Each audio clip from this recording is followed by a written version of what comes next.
Well, Whelll here, and Bruno Boy is here as always, guys. Now, I did a video a couple of weeks ago about the best bushcraft knife.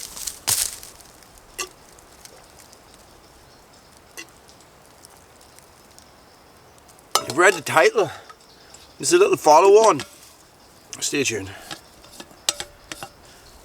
Right, there was a lot to go through in that video. It was quite a long video, guys. So I know. I've literally been throwing sticks for you all day, right? So what I want to do is I just want to break it down, right? Stop talking about knives in general, and let's focus on my 3 favorite bushcraft knives. Okay, that's a saw. I have another one somewhere. It's behind you. Bruno, that's enough. Come on. Okay, my favourite. The 3 that I reach for when I'm going out. Right. Okay, that is the wrong term, because I never reach for 3. It's only 1. I always have a pocket knife, guys, and my favourite pocket knife is the Kershaw Oh So Sweet assisted opening. Love it. I've had it a couple of years. That little thing, belt clip, has been wobbly pretty much since the day I got it. It's still wobbly. I've never fixed it. I don't have it. What are you doing? Go on, go boy. Okay, so let's get into it. 3 knives, all a little bit different. Bruno, get your butt out of the way. Okay, we got a flat grind, we got a Scandi grind, and we got a chopper. Okay, let's start with the chopper, which is probably my most underused of the 3. Okay, guys, this is the Chris Kane Companion. Right, I love the shape of this knife. I love the style of this knife. It is a very, very practical one-ish tool option, right? I'm not a big believer in the one tool option, guys, but I do think that this, if I was ever going to do like a survival challenge, this is the sort of thing that I'd be looking for. Okay, so we have 2 different. We have a big belly on it. You can use it for skinning. You can use it as a draw knife.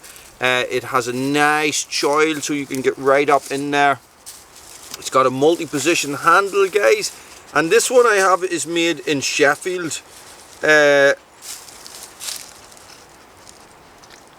Made by Samuel Stainfort, I think, in Sheffield.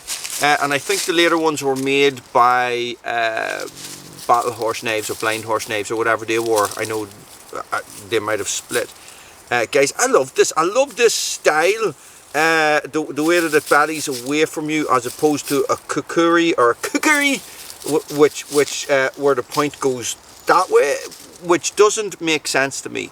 Guys, I love this knife, and I got this second hand on Facebook Marketplace for about £90. Okay, they are incredibly difficult to find. It's just different. It's not a mass-produced thing. It's not something, you can get something very similar, but it's not this, right?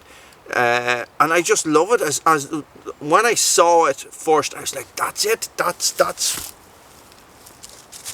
What are you doing? What are you doing? No, now you're like right in the way. Bruno, come over here. Come on. Away. Bruno, I don't want that stick. Gee, macaroni bunny, he's all over the... Stop! Were you drinking coffee? Were you? Stop, sit. Guys, look. It's got different blade profiles. It can be tough to sharpen. Guys. You have to take your time, okay? But no, it does a lot. It's well weighted. Really like it. Okay, so if I am going somewhere and I feel the need to take a chopper, this is what I'll take. And the sheath is amazing. Now, in saying that, the Varusteleka knife, the new one, I can't remember the name of it, the Skarma, guys, it's getting close. Okay, these 2 are a toss-up between my all-time favourite. I'm using this one a lot at the minute, but this has a very special place in my heart, right? So this is the Spyderco Bushcraft UK, guys, and if you have never held one of these knives, guys, I suggest that you get one and put it in your hand. If you are looking for the most comfortable knife that you have ever held in your life, guys, what I have ever held in my life, this is it, right?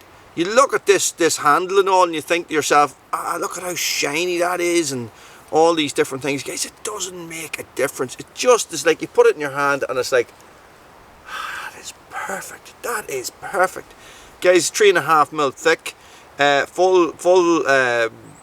full tank construction. Has the stupid Spidey hole that I don't really.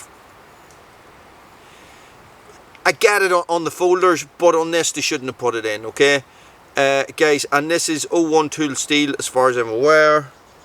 Does that say 01? Does it say OI? I don't know.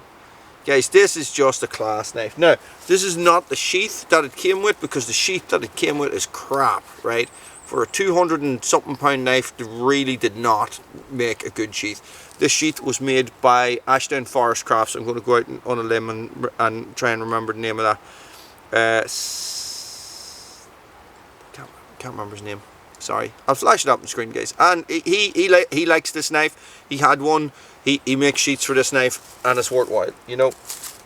Okay, this one is the KABAR. The KABAR Kephart. This is the most true to source reproduction of the original Kephart knife, so to say, right? The BK62, right? This is the knife that surprised me the most of all the knives that I've ever used. The handle's really thin. It doesn't feel comfy. It's flat ground, you know. It doesn't, you know, you got your Scandi ground on this for splitting wood and doing all those different things, guys. But this thing is just class.